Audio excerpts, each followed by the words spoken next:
So Vanessa and Carlo obviously need no introduction, and I think Fred Harrison now needs no introduction since you saw him there on the film.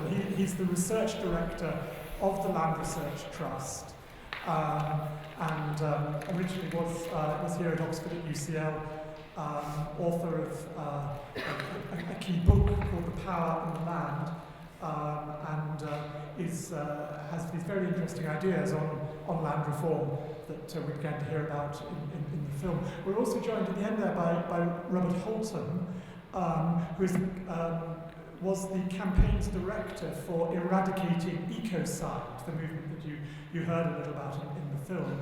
And now Robert is the Environment and Sustainability Coordinator for the charity Student Hubs. So we have some contemporary ecological voices together with Vanessa's and my Shakespearean voices, and we'll sort of try and field some questions about how we pull those things together.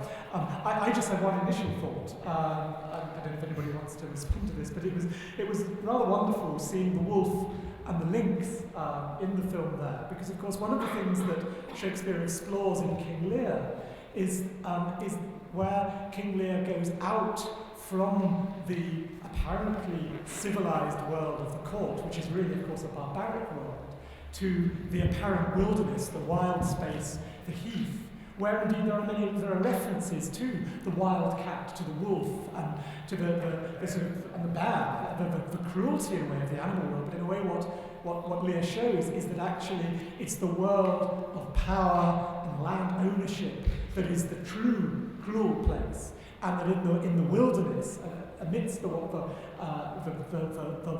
animals, there is actually a kind of harmony and a kind of truth. So that was, for me, a wonderful little moment of conjunction between film and talk. But I don't know, Carlo, you want to pick up on that? Yeah, actually, I'm really glad you said that, because, well, as Peter Smith, the CEO of the Wildlife Trust, says, there is this extraordinary harmony that's created. Of course, the lynx is a great example, the beaver is a great example. Of course, there are many other ones, and we can learn so much, as Fred asked and Peter replies. We can learn so much from nature. It's there standing in front of us how we can best manage land, the environment. But of course, King Lear is wonderful too as a play, because we have these great landowners, these great leaders, who then are reduced to a sort of destitute state, landless, roaming the land like the beggar Tom, and a madman, considered madman, and it's extraordinary. I walk down the streets of London, and I see people like that. I see a lot of people like that, and more of them. Other people, sort of members of sort of well-to-do society, just sort of rush by. God forbid they should approach me with their mad utterances. But there they are, and they're, well, I'd say, it's fair to say that they're a consequence of our unjust land and tax laws. So it's extraordinary that Shakespeare tapped into this with Lear. And it was wonderful rereading the play, having the opportunity to reread the play and reevaluate it, because of the knowledge that I've acquired in the last decade or so. It's wonderful. For making wretches that Lear has taken too little care of. Okay, so this is very, very informal questions and answers. The only thing we ask is that there is a roving mic. So wait for the mic before asking a question. And there's a gentleman over there as well.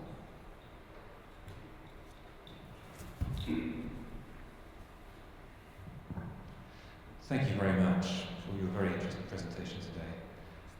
How are land and tax laws to be considered in relation to the demand for land for crop production and for quite possibly biomass fuel production, if we are to provide ourselves with a cleaner form of energy, in the context also of an increasing global population. Fred, do you want to Well, what we need to come to terms with is that the solutions do not spring from the way things are today. If we try to resolve the sorts of issues that you're alluding to, we won't actually solve them. The reason is that within the existing social paradigm, there can be no solution, because the rule of law that Vanessa was telling us about, have been structured to preclude what's called the sustainable solutions to the problems that you referred to.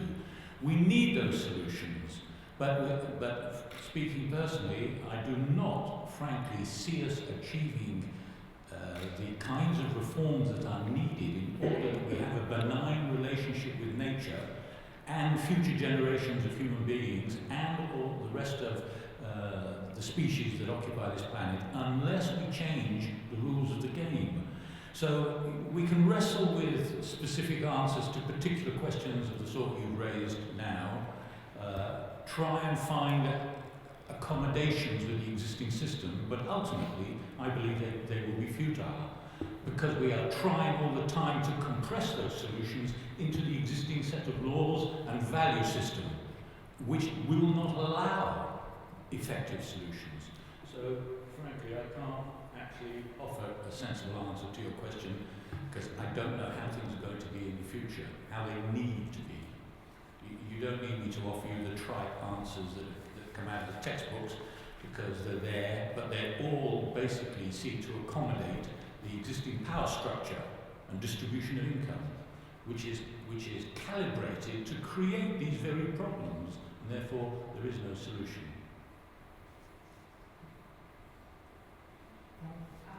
Can you just wait for the mic? You don't need to know what I'm doing. Very bad, turning off. And then anybody can't hear me, I'll make more noise. I understand what you're saying. Just for information, are we then, if we looked a little further, are we saying that whatever solution we are trying to achieve but cannot achieve now or in a hurry, it cannot be a solution that is made by individual nations. It's going to have to be tackled on a worldwide, fair, flat, little playing field, isn't it? So where do we go with that? I mean, huge things come into the agenda of the United Nations. We know that many of them are very important indeed. I think many of us suspect that many of them are not important at all and merely deflectors from more serious matters. Is there any way in which like-minded people with a little vision, it's not very clever, it's a little vision, when you see those animals to the very distant layman, I'm immediately aware of the difference between the animals we see in this film and the animals we see in closed spaces, who are well fed and they live and what have you, but they don't look like that.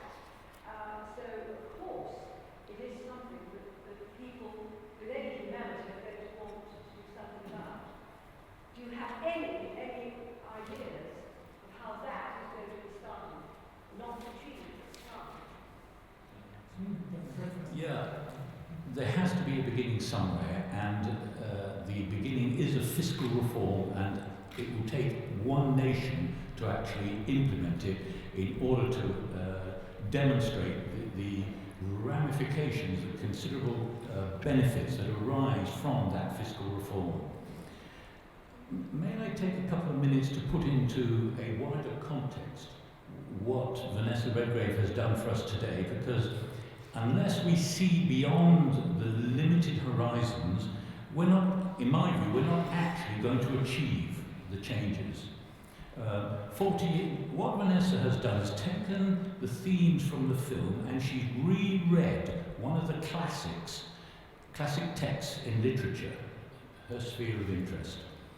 We need that to be done in all of the social sciences.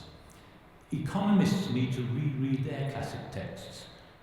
Adam Smith's Wealth of Nations. Sociologists need to read social statics, Herbert Spencer's classic text.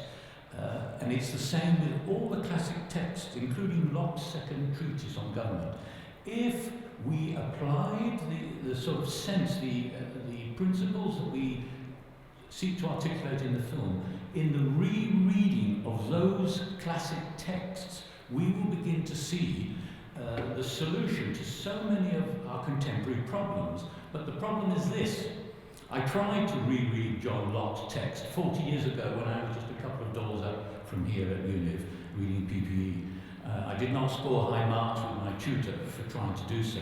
And I've spent the last 40 years trying to get social scientists to do what Vanessa has done with literature, to go back to a classic text and say, let's see what we can learn from this that we've all been missing.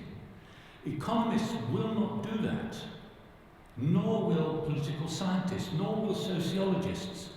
I know they won't do it because I've tried for 40 years to persuade them to do that, just to go back to their founding texts. For the last 10 years, I've been thinking about what is it that leads to the failure, the unwillingness to reread those texts based on the sorts of things in the film. I won't go through my list of explanations, but we can see today in what's called the crisis of capitalism, one consequence of the failure. Vanessa referred to the contemporary problem that we have. So we're not talking about a trivial exercise when we say we need to go back to the founding fathers and see what it was they were telling us about in their time, which they could see with clarity. That includes Adam Smith, who talked about what policy would be appropriate for an industrial society, and he said it was the rent of land. It includes Herbert Spencer, who said, if we're going to have a science of society, what should it be telling us about? He said, we need special laws about land, the rents belong to the community. And Locke's second treatise also doesn't quite end up saying that, but if you read it correctly, there is no other conclusion to draw other than that he laid the foundations for what Smith went on to say, Herbert Spencer, and others like him, all the way through to Joseph Stiglitz. But our social scientists will not reread their classic texts in the way that Vanessa has done with one of those in literature.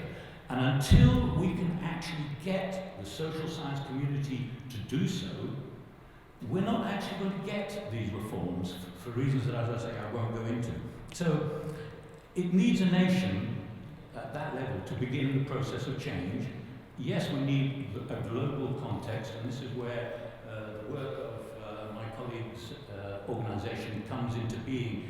The need to conserve nature on a global scale with certain fundamental rights to take action, but I don't believe any one nation will actually take that action until they just go back to their original founding texts and reread what they were telling us about in the past in relation to land. Just to sort of follow through on that a little bit, and of course Vanessa didn't only reread King Lear through the film, she also read the film through King Lear. And it may be that the example she's given us there of a sense of a dialogue between different sorts of texts can help with this problem. And I'm very struck of all the classic political economists who address this, the sorts of question that Fred's interested in, the film is interested in, that matters so much today. The greatest example is John Ruskin, who in books like his collection of essays Unto His Last says the basis of economics is not just questions of labour and capital, but it's also clean water, clean air, and an unpolluted earth. And the striking thing about Ruskin is that he formulated his social theory and his political economy through his reading of literature. Ruskin is profoundly shaped by Shakespeare and by the Bible.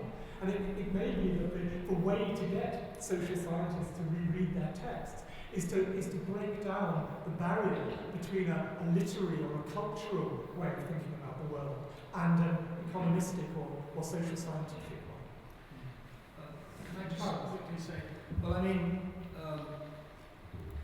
2 years ago was 3 years ago, 2012, was the centenary of Prime Minister David Lloyd George's famous People's Budget of 1909. Now, it's very interesting to read in the papers. This was brought up a lot, the People's Budget. And a lot was said about it, and perhaps some of those ideas could apply to today. What was really interesting, though, is one of the cornerstone of this budget was a land tax, was a land value tax. No one mentions that. No one has mentioned that at all. And he was quite vehement about it, too. He put his whole career on the line for it. That was the one ingredient that would have transformed this country at a time when it was going through a difficult, economic crisis. He didn't have the support that he needed. Of course, Parliament was populated mostly by landowning interests, so they did everything they possibly could to kill it. We live in different times. We're at a time of mass communication, more democratic times in many ways. There is a great opportunity there if we're able to spread the message, for people to start to think for themselves and sort of look beyond the old paradigms, start to think outside the box. So I'm very hopeful. I see great opportunities, but I agree with Fred. I agree with Fred that you have to start somewhere. I mean, you mentioned on a sort of planetary scale. Well, I think if one country can start to implement this and show how positive and productive and dynamic it is for every sector of society, other people will pay attention. I mean, if you look at Hong Kong is a very interesting example, and Fred knows this very well. Well, Hong Kong, not many people know this, but the land that is Hong Kong is not freehold land, it's leasehold. So most of the tax that's paid there is actually paid on the rents of land that people use, which is why Hong Kong has been and continues to be this powerhouse, this economic powerhouse of industry. Now, they've shown that actually when you take away taxes from productivity, you will have more productivity. I mean, it stands to reason. It's sort of logic, isn't it? If you tax people, if you punish people for working, for being enterprising, for being industrious, you're going to have a lot less of it, aren't you?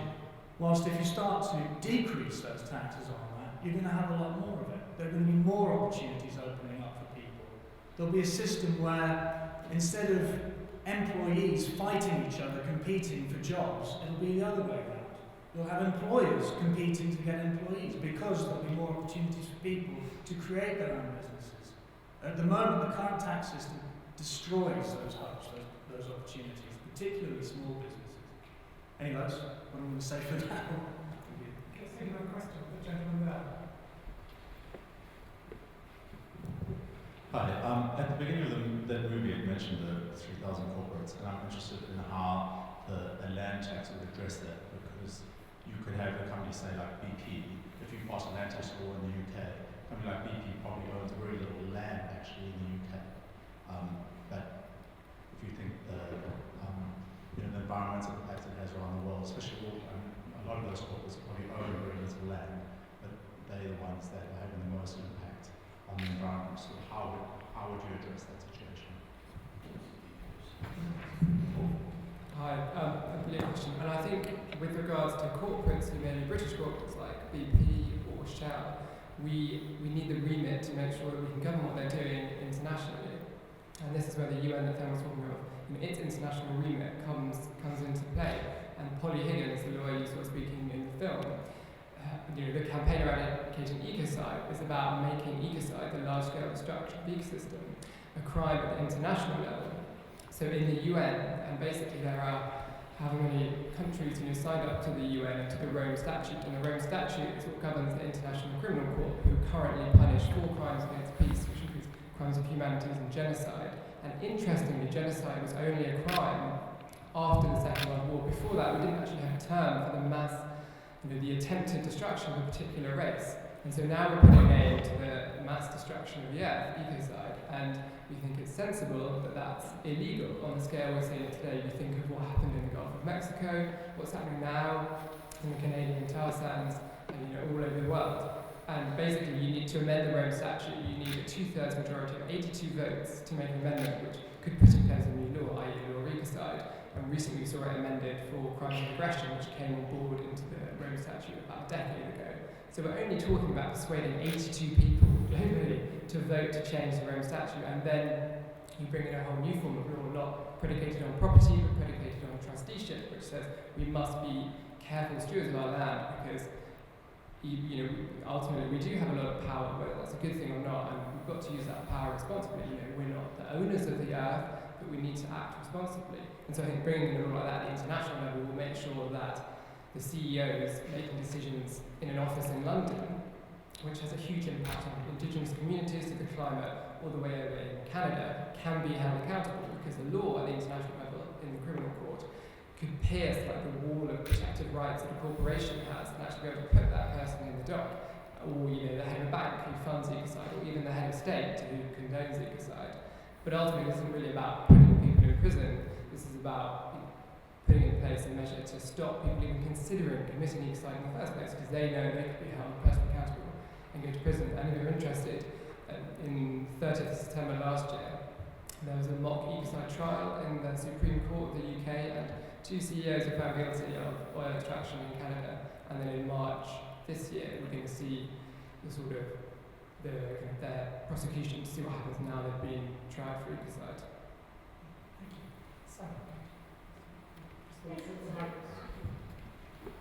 So can I just quickly, because he did mention land value tax too, how that will affect. Well, I mean, there are 2 very interesting examples of how this idea can affect people in different ways. One is where it's implemented and one where it isn't. Well, in Botswana, in Africa, the government there negotiated with the De Beers diamond company.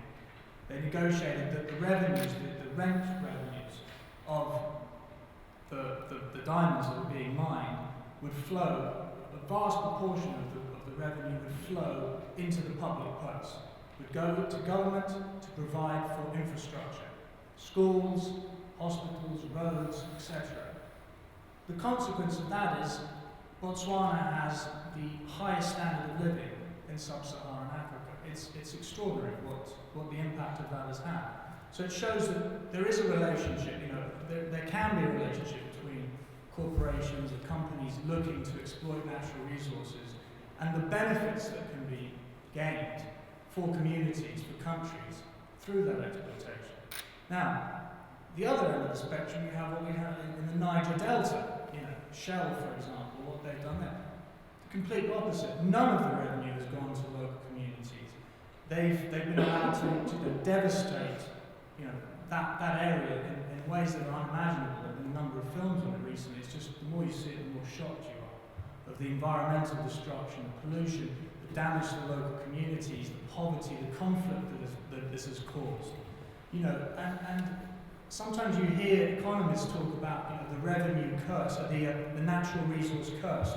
Countries with vast natural resources, precious metals, etc., are cursed because this will inevitably lead to this form of exploitation and environmental damage. Well, no, it doesn't have to be that way if the rules are written differently and negotiated differently, as they were in Botswana.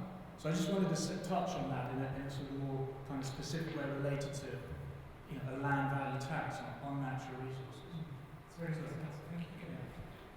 So taking us back to perhaps just sort of a more general table, thanks to Vanessa for wonderful reading, I thought, of King Lear and the way it brought Enclosure Acts right up to date in terms of how we're thinking about land today. And to return to Fred's comments about how we need to broaden our understanding of the problems of what I think is the historical deafness of today, where people are thinking in such narrow paradigms. This, I think, is what we offer in the humanities. It is the ability to think holistically, which includes thinking historically.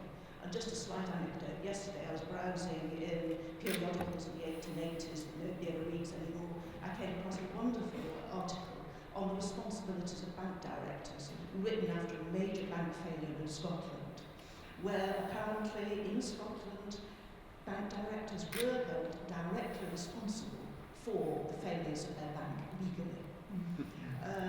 Wonderful things one can learn in terms of history. Yes. So I would absolutely endorse the notion that social science should be married very strongly to humanities, and rereading of the texts, be they literary, historical, but just an understanding of the world in which we live, which is not of the present, it is of the past as well.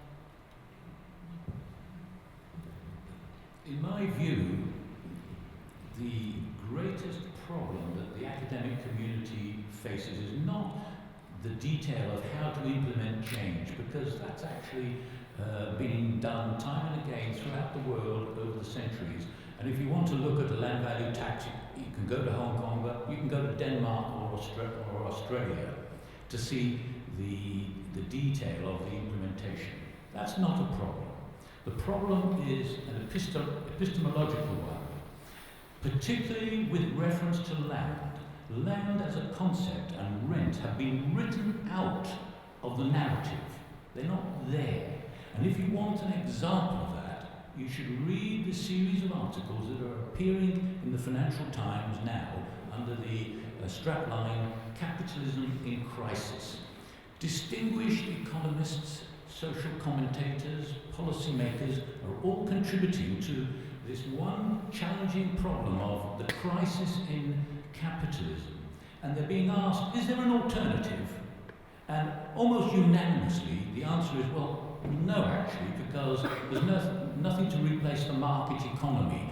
They cannot conceive of an alternative to the existing social system, and there is only one reason why their minds have been closed to the potential for an alternative to the existing system of capitalism, and that's because this one little word, four-letter word, land, has been excluded quite deliberately. If you read the history of economic theory through the neoclassical school, the word land has been subordinated to the word capital. Rent is just another form of income. There's nothing special about these two words. The consequence is that our policymakers are not able to visualize an alternative. And because there is no alternative, they resort to using emotive words like greedy bankers and pedantic ideas like let's re-regulate the banks.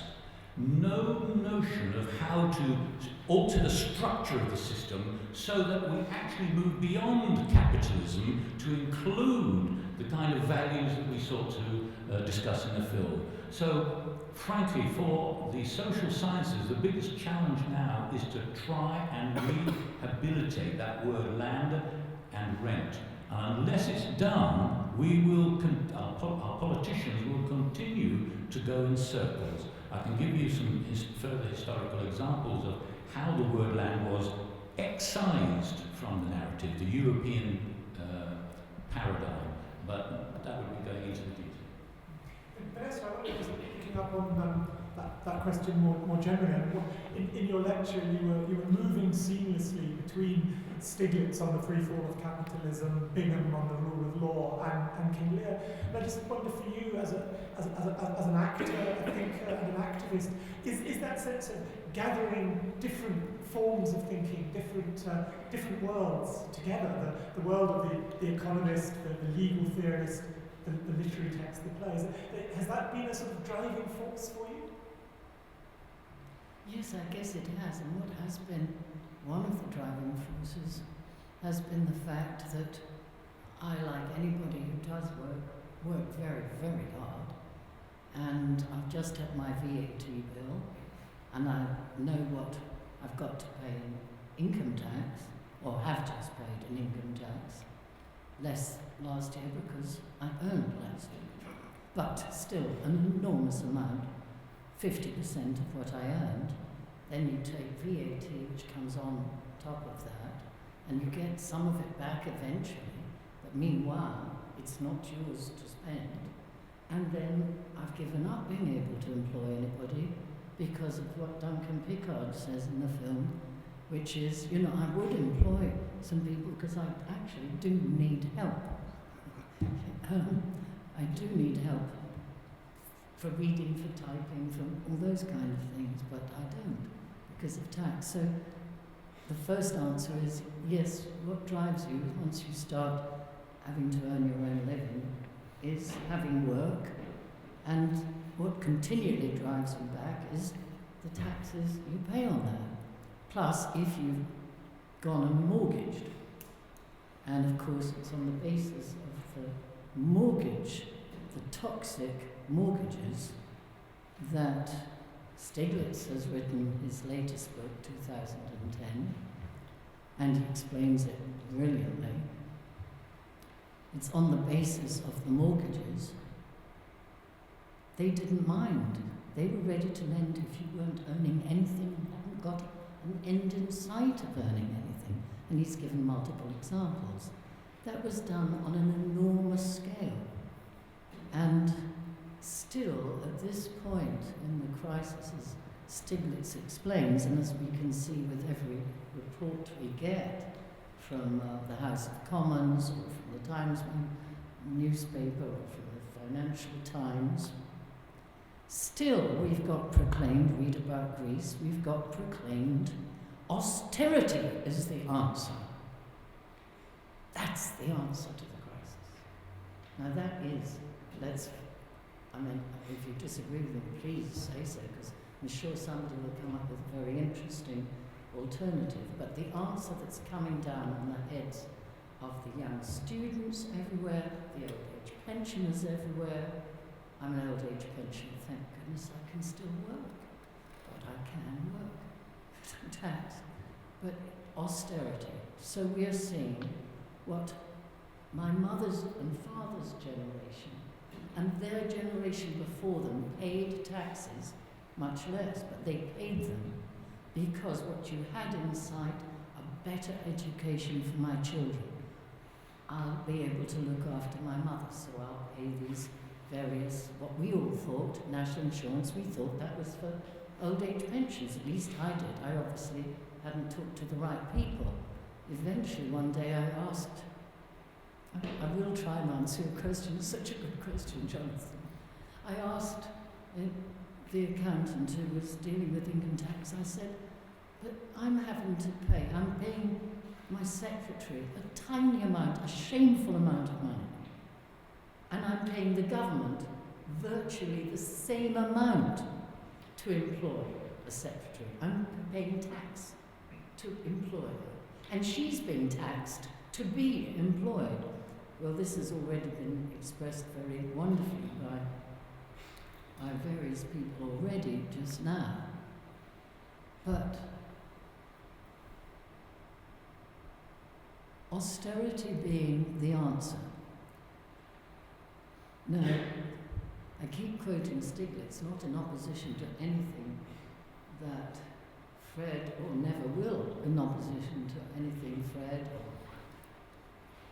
has said, or will say, or says in the film, or Peter Smith, or Carlo, or indeed you, or Jonathan, because the fantastic thing about this Humanitas occasion is that we're able to take a little while to exchange, get a clearer view, and basically what we've all been talking about, I've been talking about, is how when you can see, when you have got a pair of glasses or a pair of contact lenses, how can I see better? My vision and my hearing is getting diminished. How do we get through this? And it's already been pointed out some of the ways that help and some of the things that hinder us from getting through this, and questions have been asked. The point is that, and I'm mentioning Stiglitz again, and I think I'm lucky, Jonathan, because ever since I can remember, now hang on, well I'm going to throw what do you call it, a winger? Is it a winger you throw? Curveball. A curveball, thank you very much. Right. I'm going to throw a curveball. During the war, because I learned to read when I was very young, and because I hadn't got enough books, I read every book again and again and again and again. And the first book that I went crazy about, I was about 8 years old. Lucky me. Could read. I was given a copy of The Pilgrim's Progress by John Bunyan. Now, that was alive for me because we were in the Second World War. It was clearly a very different, even I could understand at that age, we were in a desperately difficult situation. We, not only being we in little England, and it was little and is little, but we in Europe, we in America, we in the Pacific, we in Russia, because at the time that I was becoming very conscious, the Soviet Union was an ally. So, thank God we've got allies. Allies means you're looking at things from a universal point of view. You're not looking at them from, as we've been discussing, that purblind point of view.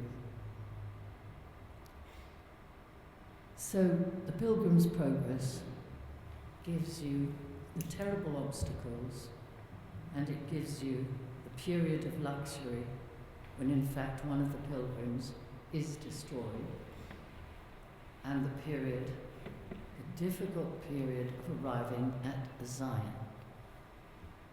And so I became accustomed in my mind to a very rigorous way of thinking and writing, which is how I would term the Pilgrim's Progress.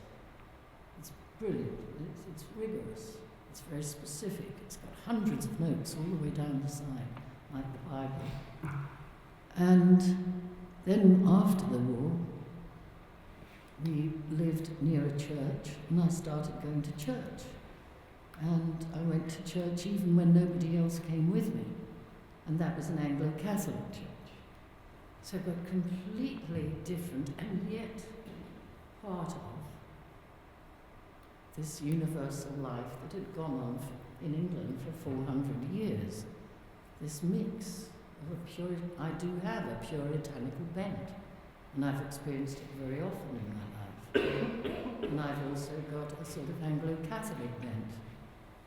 But the theatre has lived and struggled in conditions like that, in conflict like that, with the questions of having a roof over your head, having enough food to eat, arising for every actor and actress, or anybody who's ever worked in the theatre. The living questions, and how can I buy a book? And how will I find time to read a book? And so on. Have I evaded something? You haven't evaded anything. I think you wonderfully animated that sense that, in a way, of course, it was like that in Shakespeare's time.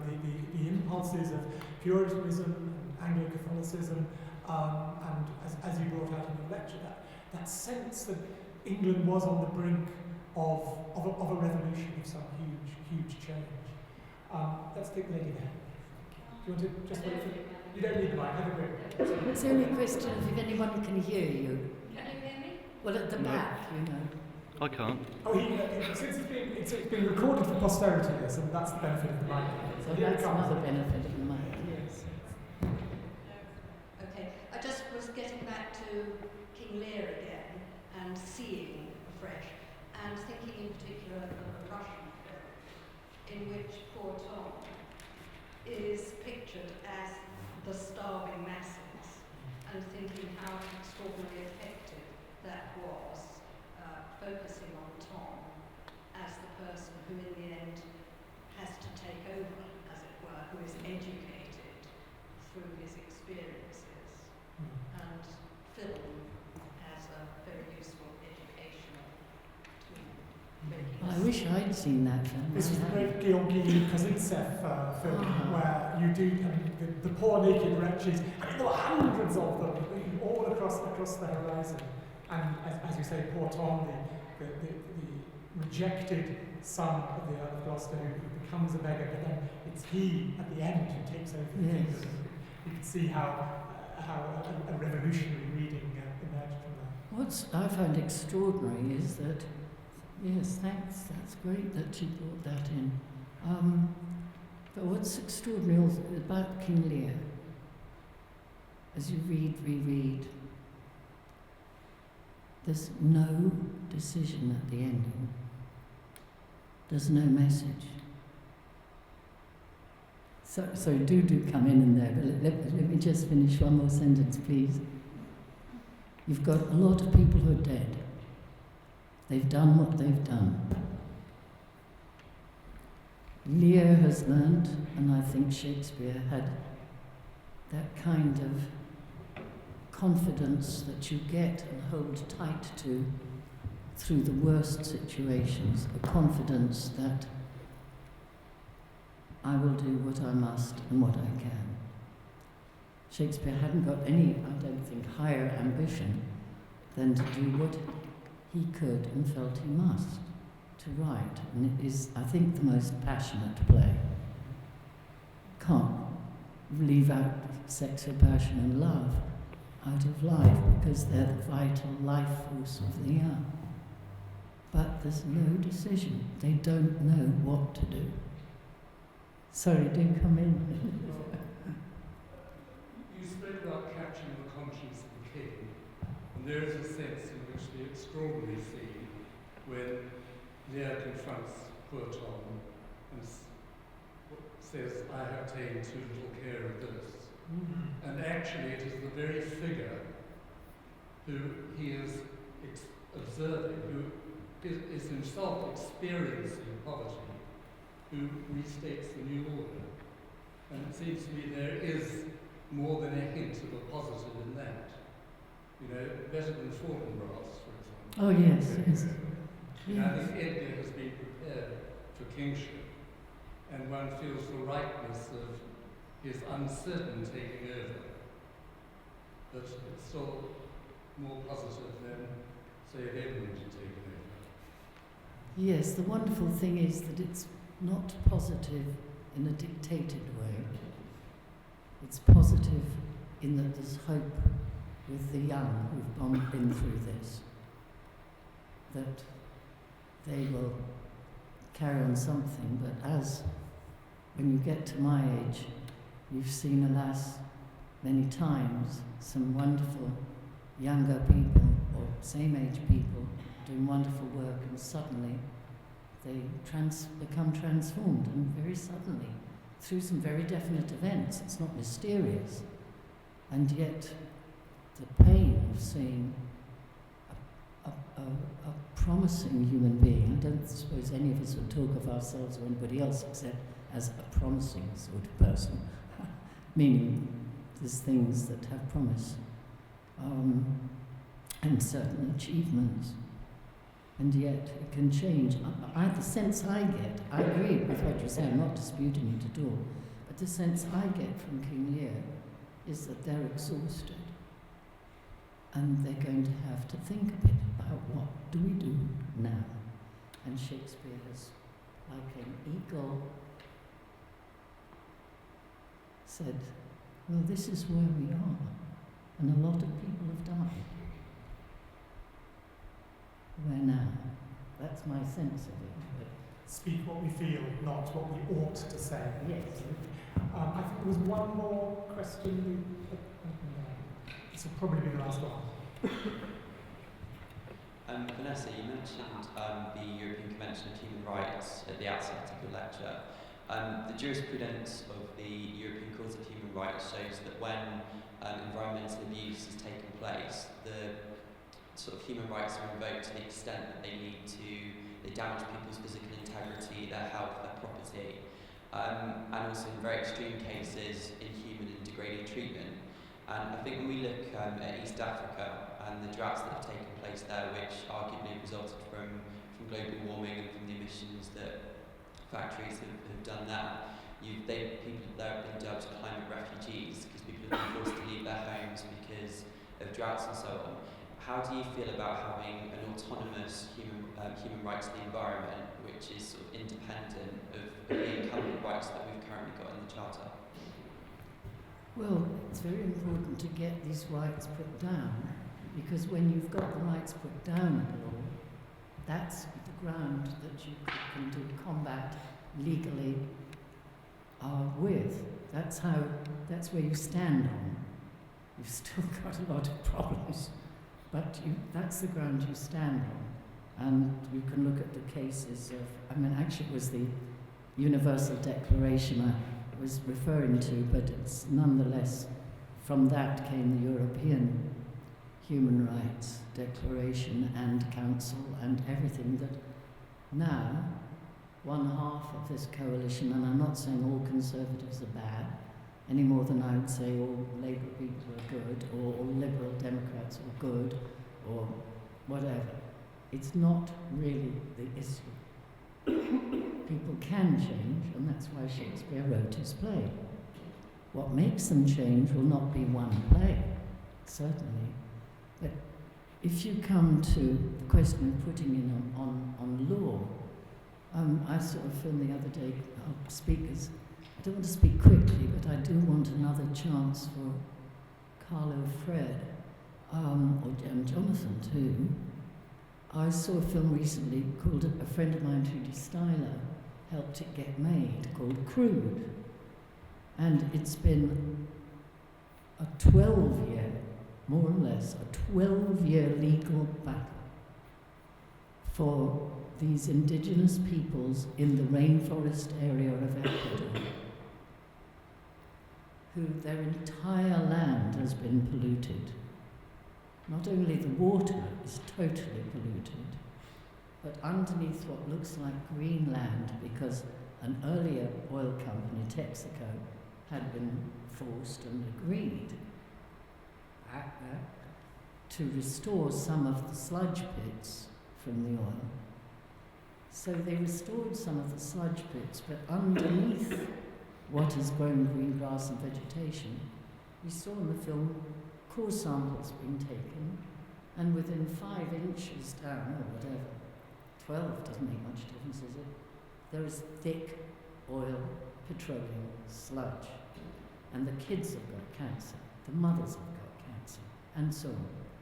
So the whole legal battle that has gone on for 12 years, which is what this film has made over the last 3 years, because there was the Ecuador Petroleum Company, which had been paid money to agree to a whole lot of stuff, and had done its stuff too, and then in came Chevron.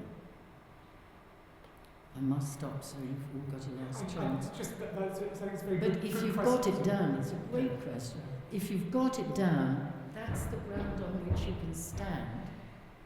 But that's the beginning. And I'm not saying that's a but it's the beginning. And that's why in England, people have looked to our history of the law and who it protects. But it's not enough. Sorry, it must go to them now.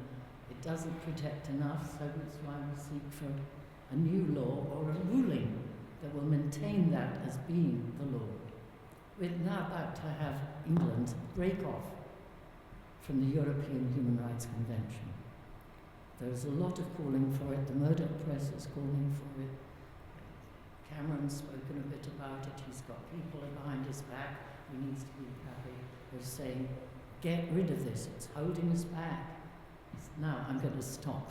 Sorry. I think it's a good moment just to ask our other 3 panelists this question of the extension of rights, that the rights of man were proclaimed at the time of the French Revolution, and soon after that people began speaking of the rights of women, the rights of slaves, indeed the rights of animals. Can rights be extended to the environment, or does a language of rights carry with it a language of duties, a notion of reciprocity that is actually difficult to extend to the environment? I'd like to ask our 3 environmentalists here just to end one with of the their points is really important, is that I'm very anxious to assist them to speak on, is we're talking about a reform of the taxation system that's based on an evaluation of the value of land and water, the natural resources. That's what's being talked about. And I believe it's not difficult. What is humongously difficult is this very uncultured, uneducated leadership throughout the world that depends for their votes on those who will do anything to pay them the money to do what they want. So it's a huge question, although it's very simple. So Max. Yeah, well, it's very interesting you mention that because the law of Mother Earth already exists in Peru and Bolivia, and recently, well, in Bolivia specifically, and in Peru, we saw the first successful case of environmental rights argued in a court in which the rights of a river, independent of its importance to human beings, were defended. And this is absolutely revolutionary and very exciting. Obviously difficult for us to understand because we live in a very industrial country that's been very separated from the land and nature for a long time. So talking of wildness sometimes can seem wishy-washy, but we're now actually seeing this play out in reality. And interestingly, Polly, in 2008, put to the UN this idea of a universal declaration of earth rights. And since then, Peru has adopted this, or Bolivia has adopted this as law. And Fred was talking earlier about how we need to really rethink the system. So, this is 2012, we've got, business as usual, as Richard Branson has said, screw business as usual, it hasn't worked well. So we can literally rethink the whole system. And so, why more than just human rights, but earth rights as well. And I just happened to bump into someone yesterday who's part of the Occupy movement in London, and he's working with their Triple E committee, which is on the environment, ethics, and something else, and they're putting together a manifesto for now, a manifesto for business as unusual, and more than just business. I think there's so much scope for extending rights, and ultimately, we are humans, we have to speak as humans in defense of nature, because nature doesn't speak for itself in our law courts, it speaks for itself through hurricanes and etc. and the beauty of trickling a river or something. But it doesn't speak for itself in an illegal context, and we have to do that because ultimately all our societies are built on top of nature, and if we undermine this nature, as we are doing by extracting all this oil, etc., we're undermining the scope for our existence and happy flourishing within the rest of the Earth community. So I think we can think big. I think this is a problem. Rights go with obligations. What obligations are we going to put on nature, and who's going to enforce them? How do we hold nature to account when there's a tsunami? It's killed a lot of human beings. We have to rethink the whole problem of how we relate to nature. And the reality is this: life on Earth was the consequence of the cooperative spirit, beginning with the very first flickers of energy on this otherwise barren planet. Life grew to what we see today through this spirit of cooperation between all living entities, animals and vegetables. And we're part of that system. And we need to find a way of expressing not just our rights, which we are able to define at great length, but the obligations that go with those rights. By and large, the human rights agenda is bereft of an equivalent agenda on obligations. Polly is trying to rectify that to an important extent. I can't see how we can define an agenda of rights for nature distinct from humans, or vice versa, how we can see our rights as somehow distinct from nature. So I want to see something that applies to all living entities in order that we find, the word is sustainable, that rhythm of nature, the natural laws that can once again re-establish the harmonies that created this incredible planet.